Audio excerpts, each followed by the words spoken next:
is going on, y'all? It's your boy VeLL, and we are back with another Mobile Legends 15 Strongest Heroes video. Now, this is going to be an updated video. As we know, they nerf heroes, they buff heroes, they change a lot of things in Mobile Legends, so it usually changes. So this list has changed some ways it has not changed. Also, before we jump into it, what I want you all to do is write your list down below. Let me know who you think are your top like 5 strongest or top best heroes in the game, and however you judge it, whatever your criteria is, kind of let me know that in the comment section as well. I want to know why you think certain heroes are really good, and for what situations do you think these heroes are really good for. So for me, for my list, I'm basically going to go down a list of basically what's really meta and what's easy to use in a meta setting with teammates, where these heroes are so good even if your teammates aren't the best. Like, it's hard to screw up picking this hero. So yeah, that's basically the criteria. Before we jump into it, as always, make sure you drop that thumbs up, subscribe to the channel, and yeah, let's jump into it. So a few honorable mentions. I want to honorable mention the assassins, because even though we have some very strong assassins, and in the right player's hands, these assassins can be really good, assassins are not as meta as a lot of the other heroes on this list. And I also want to shout out a lot of the top fighters who don't make this list, because there's a ton of top fighters who can be really good and even outperform some of the heroes on this list, but it really just depends on the player. Like, these heroes are just, it's really hard to screw up with these heroes. So yeah, that being said, let's jump straight into it. So coming into it, we're going to start off with Masha. Now, Masha is definitely one of the best heroes in the game, but it's very conditional.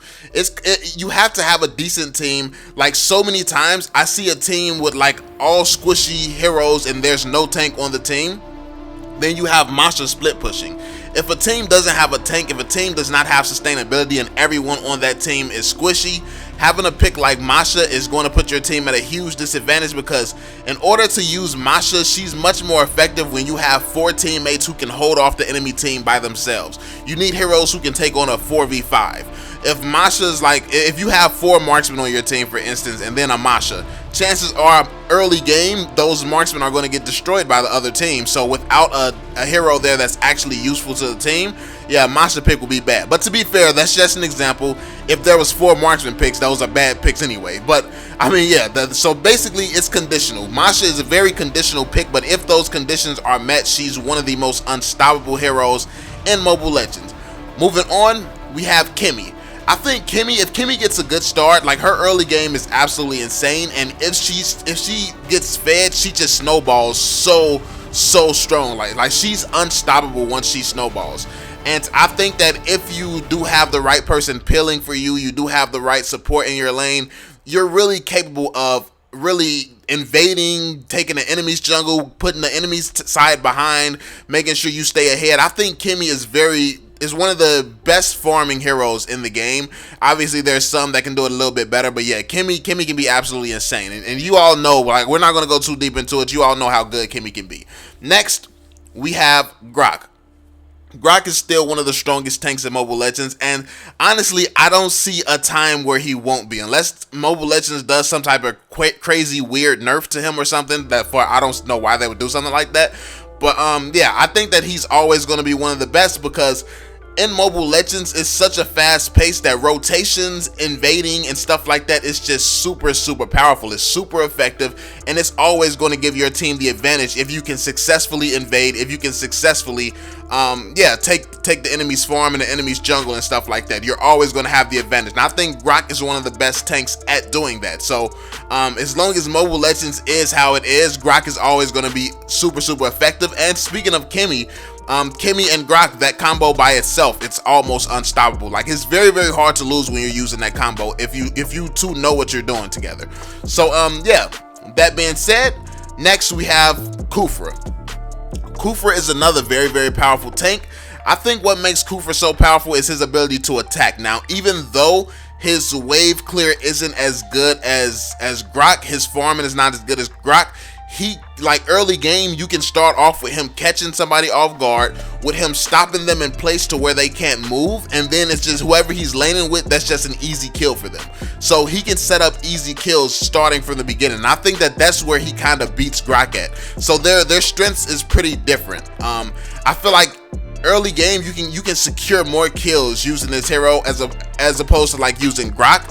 When you use Grok, you can just kind of get fed a lot faster, so you're going to be much more effective late game. You're going to be much more effective faster. But if instead of trying to like clear lanes and stuff with Kufra, if you start off just securing a bunch of kills because he's one of the best in the game at doing that early game, then like you can kind of keep up with somebody roaming around with a Grok. So it's just different things to be really good at, and it's something to keep in mind. Next, we have Xborg. Xborg is definitely in a league of his own when it comes down to the solo lane. He's very powerful. He's able to basically dominate a lane by himself. He can take on multiple heroes, and then once he actually gets a few items under his belt, you get your immortality and stuff, he becomes a tank. He becomes unstoppable. Like, he's literally like having a second tank on your team. So yeah, man, Xborg, I think we all know what Xborg is capable of. We're not going to talk too much about him, but yeah, had to throw him on this list. Next, we have Esmeralda. Esmeralda is another one. We all really know what Esmeralda is capable of, but someone who can actually get full shield over their health, like completely get full shield. Like, this ain't Fortnite. Like, we literally got a Fortnite out here, but it's even worse. It's like having it's like having full shield, but you can constantly keep getting full shield over and over again if you play this hero well enough. So I think that obviously these heroes all have counters, and when you're really good and playing with good players, every hero can be countered for the most part, except for like a hero like Xborg is very hard to counter under any circumstances. But yeah, so yeah, let me know what you all think. Let me know what you all think about that Esmeralda. I think that she's, yes, definitely still one of the best. Next, we have Harith. I think Harith is always going to be one of the best. His mobility and all that shield that he gets, he's been nerfed a few times. Like, I remember when he used to stun with that ultimate, bro. Like, that was really overpowered. Like, now you think about how strong and good he is right now, that people have become so insane using him. And think about how he used to be in the past. It's like, wow, that's crazy how strong that he used to be. So, yeah, Harith is still one of the strongest in the game for sure. I think that he's another one of those, like him and Esmeralda, like it's gonna be hard to take them off of the top, being some of the top heroes in Mobile Legends. But next, we have Gashin.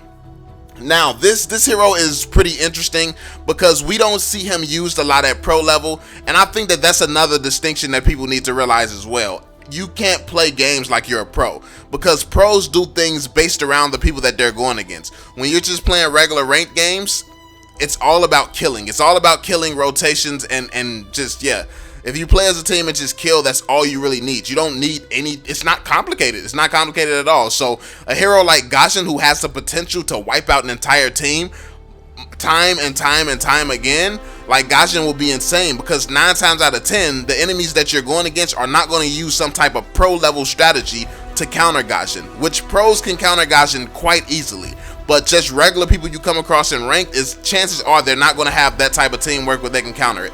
Even if you go up against a 4 or 5 man team who's just a ranked team, chances are they're not going to be good enough to counter Gashin. So yeah, really good Gashin is game changing. Next, we have Hylos. Now, Hylos has recently come back into the meta. He's really strong because he can actually output just as much damage as Grok, and he allows you to roam early game as well. He has roam, he can stun, so he can peel really well for whoever he's protecting.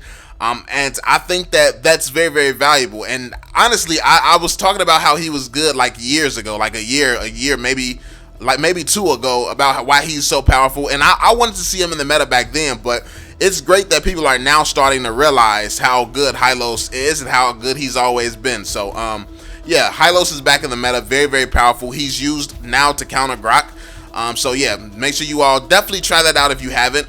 Next, we have Franco. Franco is definitely one of the best in the game, and I know a lot of people would not agree with this pick, but the reason that I have to throw Franco on here is because it comes down to the value and the potential that he has to really just dominate a game. Think about this. If every time Franco on your team, if every time a Franco threw a hook, it landed, which he can throw a hook like every 8 seconds or something like that, imagine how many kills your team would get. So this is another hero where it comes down to Gashin. If you use Gashin, you use your first ability, but you can never hook on to anybody, Gashin is going to be complete garbage. but if you hook onto everything that you touch and you burst down everybody you want to, he's unstoppable. I think Franco is the same way. If Franco is just hooking, if he has like 95% hook accuracy, if you have a Franco with 95% hook accuracy, chances are you're not going to lose that game. No matter who you're going against, no matter what circumstances, if every time you play with Franco you have a 95% hook rate, chances are you will never lose. And that's just because of how powerful he is. Like it would be you would have to have really bad teammates to keep hooking enemies there, and they not get the message that you can basically just kill these guys. So yeah, I think Franco is very powerful. Next, we have Granger. Granger is another one of the best marksmen. There's not many super meta marksmen right now, but Granger is one of the few. He farms very fast. He farms fast. His ultimate allows him to escape, and it also allows him to slow down enemies. His kit just comes with a lot. So I think the speed at which he farms is one of the reasons that he's super strong. He can take out some of the strongest heroes in the game, and he's very hard to kill because of his mobility. So yeah, then I use Flicker on him, so that's extra mobility. I have his dash, I have Flicker, and I have his ultimate. So I have like 3 different ways to escape danger, and I think that that's what makes Granger so strong. Like I don't even use Purify on him. If I see somebody coming out with crazy CC, I just Flicker, bag up, and ult 3 times, and you're out of danger. So yeah, Granger. Next, we have VeLL. Now what's interesting about VeLL is I don't think he's as powerful as he used to be, but it is interesting seeing people use him more and more as a support. And it's actually a valuable pick because he can work as a support. He has a lot of stuns, a lot of CC, and he still does a decent amount of damage. He does a decent amount of damage for sure. So he's come back into the meta. Like he was kind of gone for a little bit because after he got nerfed, but now people are kind of using him a little bit more as a support. So yeah, I mean it's a good pick. He has some solid CC, and then he still does a good amount of damage. So I think that could be a very valuable pick. Next, we have Lunix. Now I think Lunix is still one of the underrated heroes. Like we've had so many new heroes released, so many new heroes that's going to be releasing soon. Lunix has kind of been swept under the rug. People kind of forgot about this hero, but I think that if you're really good with this hero, she can still be absolutely unstoppable, but it just comes down to the player. So I think that if you actually know how to play this hero and if you get the chance to basically master this hero, you're going to be unstoppable.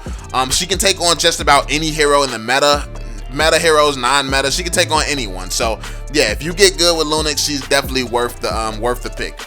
Next, we have Estus. Estus has recently come back into the meta as well. He's another one that I talked about years ago, and people were asleep on the value that he brings. And speaking of that, we're gonna talk about the Nana pick, because Nana pros are using Nana a little bit more now. It's like people catch on super late. Like I was saying that months ago that Nana is meta, and now we're seeing pro players use Nana, so that's dope. But anyway, Estus, we all know that Estus can heal up a whole team. Estus can make fights almost impossible to win. Estus makes things just so hard for an enemy team because Estus constantly heals and constantly like you can literally use all your ultimates on a team, and if Estus heals everyone right up, you all just wasted your ultimates, and that's how much value that Estus brings. But yeah, last but not least, we have Kacha.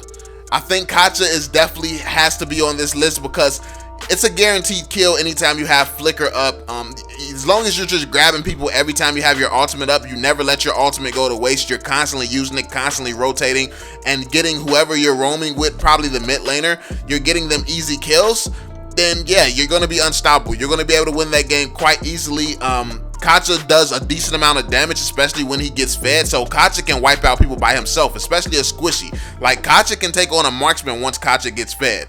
But yeah, I mean, as far as early game goes, all you got to do is just go around grabbing people, and it's pretty much an automatic kill. So that's pretty much my list, man. Let me know if you feel like I missed anybody or you would disagree with any picks, and let me know your list down in the comment section below.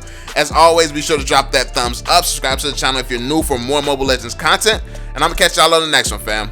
Peace out, y'all. I don't know nobody, so don't ask for no favors. Don't ask for no paper, they leave when you losing, but they coming back later. Promise they coming back later. I'm up now, she wanna f now. She keeps saying she in love now. Money got her on still wow. All because I got bust now. No